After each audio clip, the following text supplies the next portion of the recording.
Okay, welcome viewers. So in today's lecture, we want to learn about reflexive and symmetric closure. See, sometimes there are situations when the relation is not reflexive, okay, and the relation is not symmetric. So what elements we need to add in the relation so that our relation become reflexive or symmetric? Okay, this is called reflexive and symmetric closure. Okay, so I just discuss the examples of these one by one. So first of all, I want to discuss reflexive closure. So a reflexive closure is the smallest reflexive relation containing the relation R.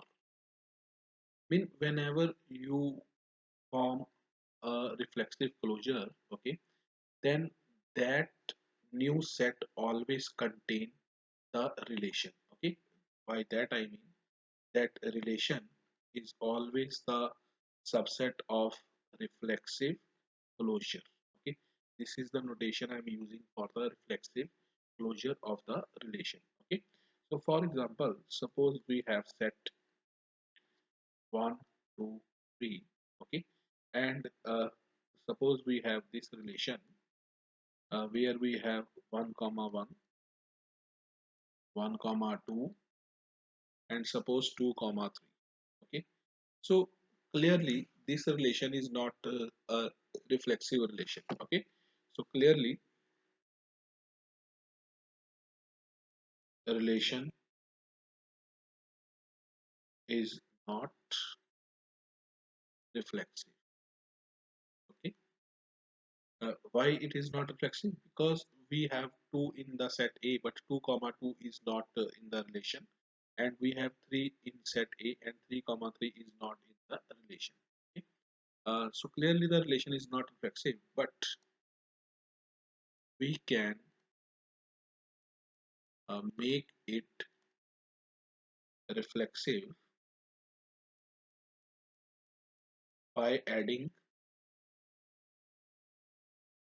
2 comma 2 and 3 comma 3 in the relation. Okay, so you see that this new relation, it is of the form then 1 comma 1, 2 comma 2, 3 comma 3, 1 comma 2, and 2 comma 3. Okay, so you see that this new relation, okay, it is a reflexive relation.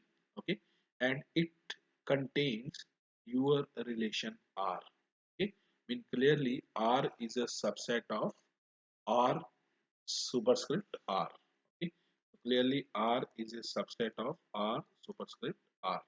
Okay, so basically what you need to do is this, that if the same type of elements, okay, they are not present in the relation, then you just simply add those elements in the relation, and in this way you can get the reflexive relation. Okay, uh, so reflexive closure, sorry.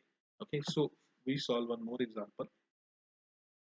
See, suppose that we have one relation 1 comma 2, and the set is this 1 2 3 and 4. Okay, suppose we have these two elements in the relation.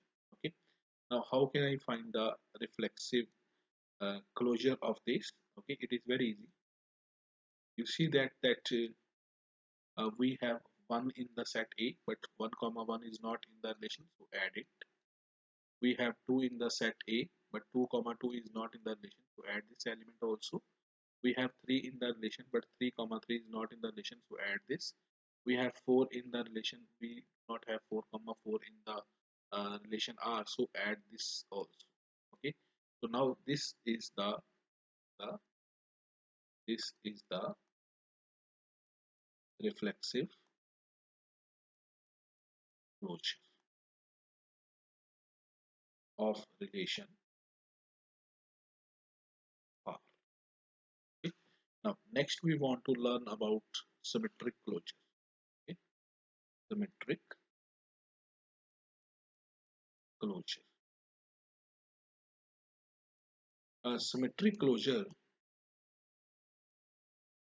Symmetric closure is the smallest symmetric relation containing